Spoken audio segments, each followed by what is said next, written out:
Pathen he in policy planning yung TMH.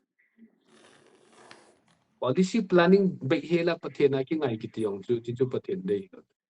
Pathen to ki holim chu David chun Pathen to ki holima abol di ki bol. Pathen to ki holima bol di ki bol lo kiti lam kai bang chu chi bang chu ai really tau.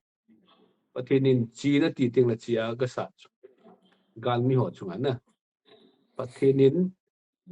plan as ki siam ja plan dung ja chu ka plan hin ting di nam da Pathen na to. Ichu I ho na ma yung mai chu. So na Pathen iti ba ito di kito daw le. I think we are fooling ourselves.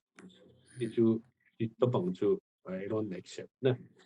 Ya chu tunin teng pera ka sa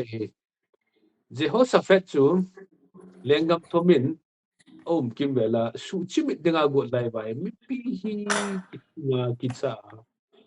thabe hi jeng ta chu acha pa na chu en ngola taw ba ataw le pathinin thim gau thru an ho pia no ho ting dat cha khe hi chi gal hin ho gal hi poi en ka sa pi din ti bi sti ema Jehoshaphat pi bo na pathini te na sei tai ta chu keep senam lo chu man army ho chu fit na koi chu army ready combat ready abo na koi chu pizza koi ham ama na ga mu pha chan chu mi pi na mu lo chu thêm gạo in phun đó cho mà nó ra hay là mi pi lo sen ra lo chu asia chu mi pi lung mo na dinga chu army ho chu combat ready koi chu tu na pathe ni gali sat pi diu tai te a combat ready ki koi lo ki mo mo long chu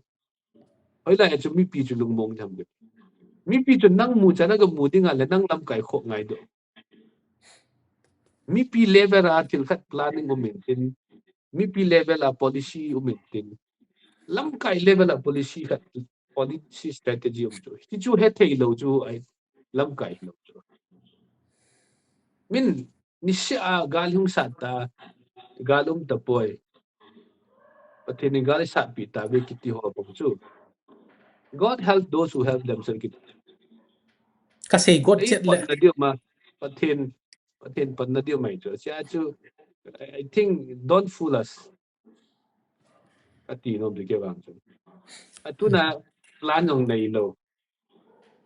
si pe jong suhat lo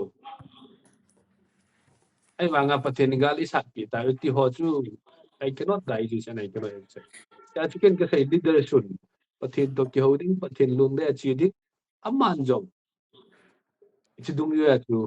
a bol ding a lo ma ki bol ngai chi chung to na chu khang dong ho ka sai chu the best insurance is